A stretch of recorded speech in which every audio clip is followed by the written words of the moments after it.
Thank you for staying tuned on Race TV.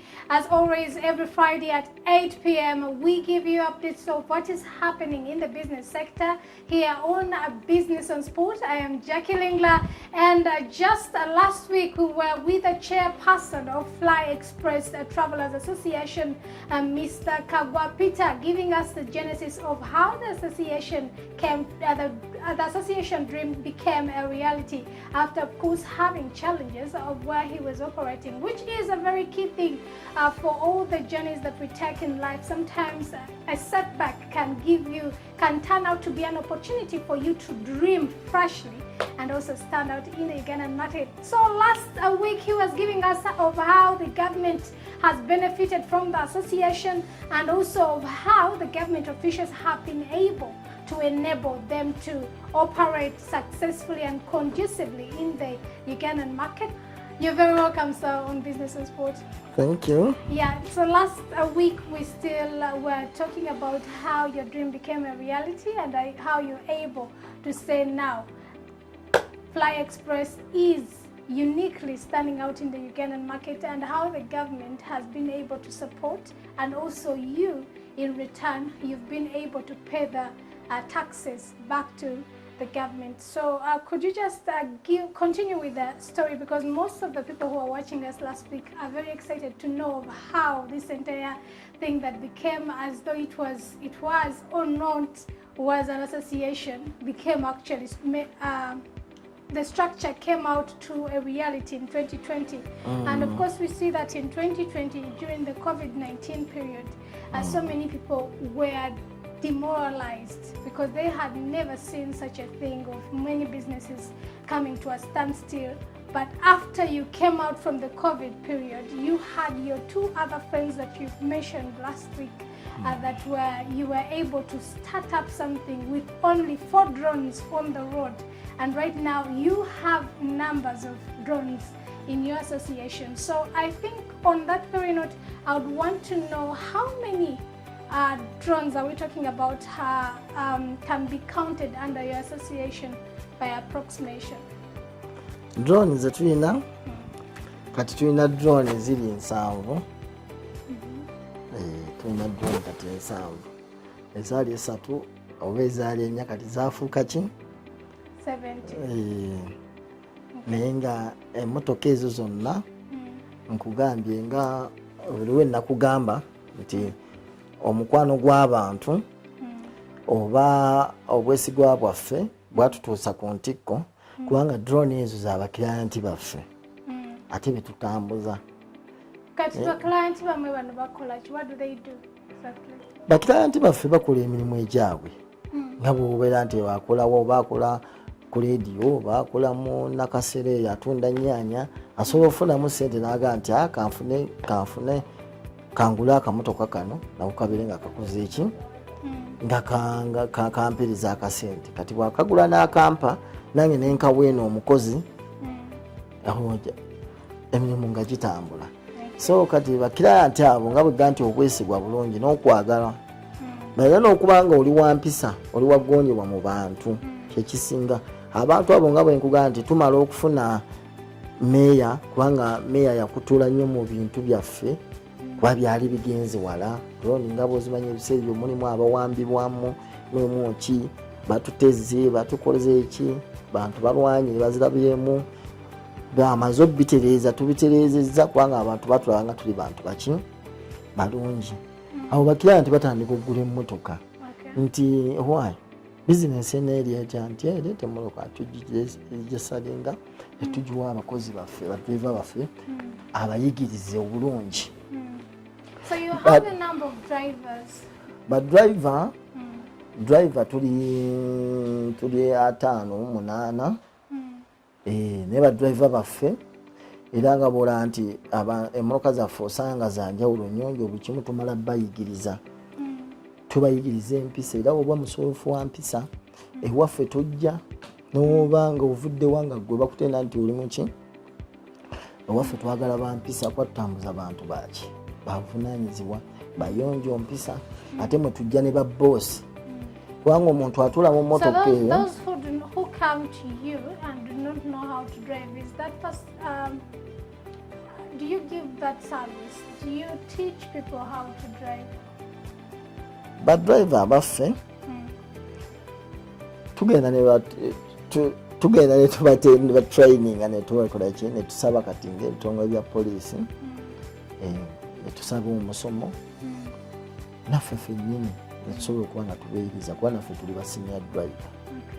Mmotoka tuzivuza emyaka esukka mu 2 mu 15 ate twaziyigizibwa tusobola obayigiriza nti kino kibi kino mukikole bwe muti kubanga emmotoka eyo yo givuga ng'eyo gwe mulimu gwo ye maama oyo taatawo bw'aba alina empisa nziza asobola okuyiga nekyetumuyigiriza nti emmotoka oba okuba libansikola bwoti toyisa mmotoka tolya kataka tambulira mu mbeera ennungi. kiri omuntu ow'eggonjebwa omuntu amanyi kyakola aba asobola okuwuliriza. So badriver baffe batuwuliriza ate bakola ekintu kyetunakola ki kyetuyetaaga kyova tubadde tusobola okutambula okugenda mu maaso. So before COVID-19, you said you had a very prominent person in your life that taught you how to save, so that you bought your first drone. Roughly, how much was your first drone? Because I would imagine you saved for quite a while, because those cars are not, very cheap.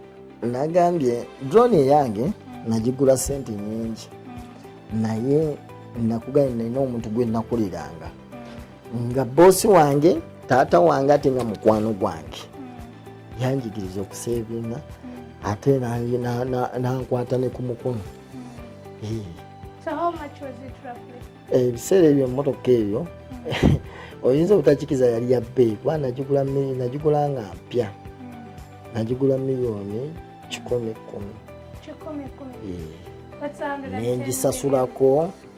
Nengisasulako miliyoni zaali 7 mu cash. Installment kubanga mukwano gwange ate era nalina mukwano gwange omuyimbi yali yagireeta agamba okay ejja kukola ki ejja kukolera obuba ogivuze bulungi nga gwogivugira ojja kukola ki ojja gikozesa era n'essaawa zino bw'okitunulako bwoti oyinza obutagiyita nkadde ogamba mpya. So roughly in the market, for those people who want to join your association, how much are drones roughly? The cheapest one, how much would it cost? Kati ebiseera bino drone zakkamu kuba kati drone kaŋŋambe nti zakkamu kusinza ffe we twagulira ezaffe kuba kati drone ziri miliyoni 6 wakati wa 65 67 kisinza ku mwaka kati emyaka tugula myaka. Kwanzi we nagulira eyange ebiseera eyo yali modo 2012 naye nga muno temuli agiina. Those of you who are just joining us on Business and Sport, I'm with the chairperson of FLYEXPRESS Travelers Association here in Entebbe. Then of course he's Mr. Kagwa Peter, giving us just a brief background of where we stopped last week about how the association came to a reality and how the business is a bit different from the taxes that we know in the old tax pack and also elsewhere. And of course he has given us his challenges during the journey, but how he remained resilient. And one of the key things that he mentioned back there is how he saved to have his first drone, which was quite costly as compared to the present drones right now in the market. You could actually get it a bit cheaper right now, but the bottom line is saving is very key, resilience is very key, and also making sure that your client or your customer trusts you is very key in order for you to remain competitive in Uganda. Now, Mr. Kagwa. Yes. How many people or how many members do you have in association as per now? Member nga mulimu ya drivers tuli 58. And then how big is your fleet of drones? How many drones do you have access to? Drone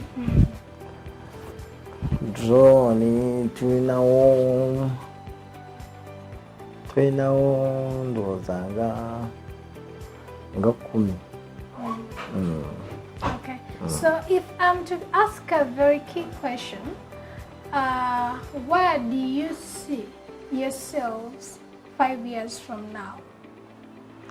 Era mu kirooto kyange ekyo kirungi nnyo era nga bw'okyogedde ekintu kyenengera mu myaka 5. Nze n'emyaka 5 ndaba mingi. Mba njagala myaka nga gumu oba 2 singa temuba ekintu ekituleetera okugaa nti emyaka 5 ekyo ekintu kyokola nga waliwo akizza emabega nga waliwo atakyagala kigendewa mu maaso naye singa noonakkiriza naga nti ekintu ekyo kirungi kakigende mu maaso n'emyezi 6 kikola ki kisoboka. Nze kyenjagala mu myaka 5 nga bwe nagaye nti njagala mbikubira wanjawulo ku bantu abalala. Njagala nga Entebbe yonna Entebbe Kampala ng'abantu baffe balina emirimu ate ng'abantu batambula bulungi kubanga tiolaba kati tulina jaamu. Jaamu bufuuse bulwadde mu ggwanga lyaffe ate sigamba nti nno oba gavumenti bwetuba kife abantu tulina emmotoka nyingi kubanga omuntu obeera n'emmotoka 3 zonna zitambula ey'abaana eyiyo ey'omukozi ey'omwami kati emmotoka 3 bwe zibeera nga olina 3 n'oli alina 3 tuba tukola jaamu mu kibuga tuba tuyongera okusala ku budde naye kye twalikoze nti singa tuba tufunye emyaka ffe ng'aba Fly Express emyaka 5 ku ddakiika 3 ze tusaabazaamu abantu ne tufunayo emyaka 5 nga tutambudde bulungi nga twali atukubye ku mukono abantu bagenda kuba batandise okukola emirimu gyabwe bulungi nga tebeeraliikira. So it takes you 30 minutes to come from Kampala to Entebbe using your transport means? Era tutambulira ddakiika 3 genda 3 kukomawo ezo zo ziba 3 okuleka nga tusanze ki jaamu nga bwe nkugambye. Ate nga tetudduse misinde nti tuvuze 120 oba 140 oba 200 nga tutambudde mu sipiidi ki kubanga ekituleetera okubeera ab'enjawulo nti bwe tutikka omuntu wano ku paaka yaffe avaawo asasudde ekyo ndowooza naawe okimanyi okuleka w'olinnye ennyonyi oba train ekyo oba olinyidde wali mu Kampala yonna oba mu Uganda kisooka wano mpozi ne bbaasi bw'otuuka Entebbe otuuka ku paaka yaffe osooka kusasula ne bakuteekako sanitizer ne bakukebera n'olinnye emmotoka ogivaamu okola ki siino byagenda nti pipipi maama ogenda kudda rivansi kola ki ebyo byo twabiggalawo kyova bankugambye nti twerekereza okuba nga tuyamba omuntu owa wansi ne boosi waffe ne gavumenti n'okuwonya abantu bwe bagoba ki abantu abasinga mwalabanga nga basula mu ziroogi bwanyuka ssaawa 6 ogw'ekiro alina okudda ssaawa 11 agamba ate we naatuukira Entebbe jaamu waawali jasanga okutuuka ssaawa 8 naye kaakati ava mu ofiisi ssaawa 5 n'ekitundu aba ali waka okitegeera kati embeera gye tukola ki ate nga si mu mubi nti tuyita waggulu bw'oba tutomedde bantu balina edda tukola ekiringa kye tukola ki okukola. Okay, on that very note, I would want to know how available are your cars or in what time frames do you operate? For example, you can reach the old tax park in particular hours and there are no taxis on some stages. So your stages, how are your time frames? Kati Entebbe eno tutandika ssaawa 10 ez'okumakya ne tuggalawo ssaawa 5 ne Kampala bwekityo bwe kiri. Kampala era Kampala lwakuba nti Kampala wabayo abantu bangi tuweza ne ssaawa 6 kuba mu bitundu ebimu bye tulinamu stage zaffe kuba tulina Leri ne Mulago ne Namuŋŋoona kati ku Leri Mulago stage zakatandika twakateekawo buteezi kati awo tukoma ssaawa 3 kubanga abantu baba bakoze eki bakendedde naye ku Leri tusobola okuvaawo n'omukaaga kuba abantu olwedde babeerawo nga batulinze okubapiikinga. Okay.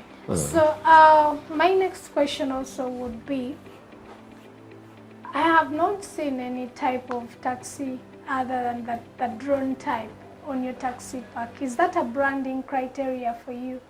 as an association. Yes. Andi kyenaga nti ffe tuli twala batubira ab'enjawulo. Izo emmotoka zitwasalawo okukozesa kuba zinatandika nayo. Netusalawo tuleete drone. Tulinawo n'endala zino ennene. Naye era ziri mu kika kya drone. So tetwetaaga kuba na old taxi oba na mmotoka ndala ez'emmotoka zitulina okukola ki.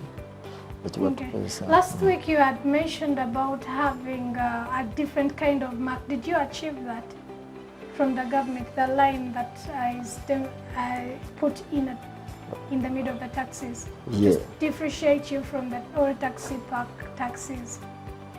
Yes. So how does someone tell that this is from you? What's the difference in the marking of those drones? Marking eyo olwolwaggwa nakugamba nti twayagala ekintu kyekifuusa tweyawule nga bwe twava mu paaka oba ne tuva mu bakozi b'ebikolobero oba batamanyi bizinensi ne tugenda ne tutuukirira bakama baffe abatwala transport era baali batulambula era ne kakati bakyatulambula ne tusaba ekiyinza okutwawula okukola ki okutambuza abantu baffe. What is the difference? Your marking and the old marking, what's the difference? How do I tell that this is the difference if I'm a customer? Katandika ffe ekyaffe kuwandiikiddwako kigambo FLYEXPRESS Travelers Association. Ate kati bali kuliko buno busalesale buno bugundi buno bubusiige so ekyo kyekikyabuyibwa nti eyaffe kuliko FLYEXPRESS Travelers Association n'ennamba zaffe ne buli kimu kati bw'oba obuliddwa bintu bw'oba okoze eki ate tulina ne uniform ne driver waffe balina ennamba n'emmotoka zaffe zirinako ki nti nnamba bweti bw'oba wagirinnyo obuliddwa ekintu oba ki okuba bukuba essimu tubira ne tusobola okukola ki kola yenjawulo gye twagala tweyawule mu baki mu bali. As Uganda is moving towards development, of course, when they were reading the budget of 1st July, this new financial year, they were saying that the economy has remained resilient, but of course it's the businesses that in the country that have been able to make us stay at that steady state, as the Minister of Finance, Matia Kasaija, mentioned. So now we have had just the chairperson of FLYEXPRESS Travelers Association in Entebbe, giving us a brief background of how the association became a reality. But of course, he's putting a hint on why branding is very key. Remaining unique in a competitive environment is very key, and also making sure that the service that you deliver to your customers is really, really satisfying to make sure that you stay resilient over the years. So I'm now interested in the people who are watching us right now who would want to join. Last week I asked you, but we did not get enough time to go through those requirements that would qualify someone to be under your association. What are the requirements needed in case I have my money on the bank account and I want to join FLYEXPRESS Travelers Association? What is needed?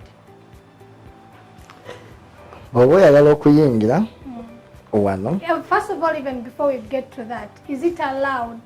Are you still open or you're full? Twajjula kati. Twajjula kuba tetwagala jo bintu by'abantu bangi nga tetujja even for the new outlets, like the one you said in Kamocha.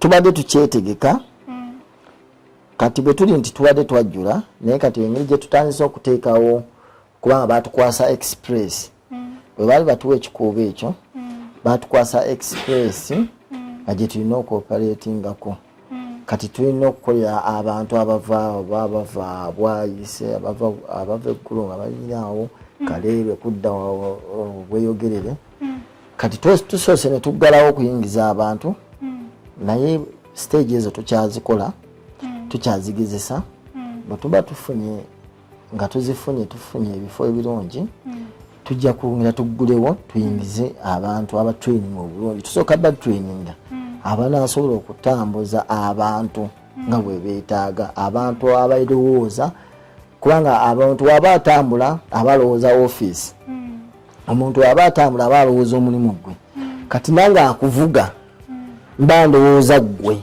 otuuse bulungi n'okuvuga obulungi kyova tetwagalamu bakondakita tetulinamu ffe tetukozesa bakondakita kuba kondakita ajja kuwugganira abantu oba abanyigiriza abantu nedda ffe twagala nga driver buli kimu ekyaffe tukikolera wano osasulira wano tukuvuga ne tukutuusawo okoze eki ng'oli omaze okulowooza gyokola ki gyogenda so bwe tunaba tutandisa okugulawo tutema empenda nga ne bakama waffe banaaba batukkiriza tuoperating mu bifo bye tunaba tusabye tujja tandika okugulawo tuwa abantu emirimu. So now in case you reach that level of growth of getting other stages apart from the one in town, what are the requirements needed for people who would be interested to join you?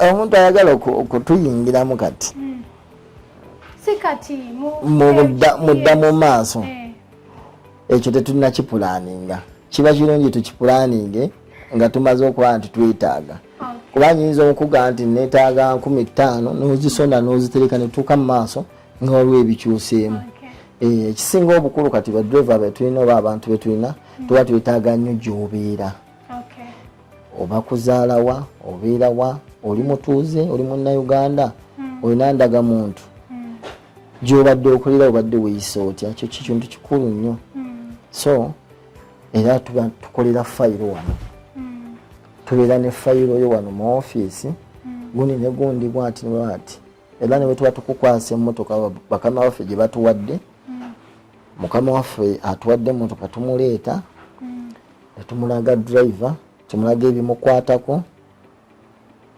abangati. What are some of the key challenges you've faced over the years as an association? Challenge nyingi nnyo. Challenge zo zibaamu. Tusisinkanye ebizibu bingi naye kuganya olw'ekisa kya Mukama n'okweyisa obulungi mu bantu. Challenge tugenda tuzibuuka naye nga era tezinnaggwayo. What would you want the government to put in place in order for you to operate conducively in the Ugandan market?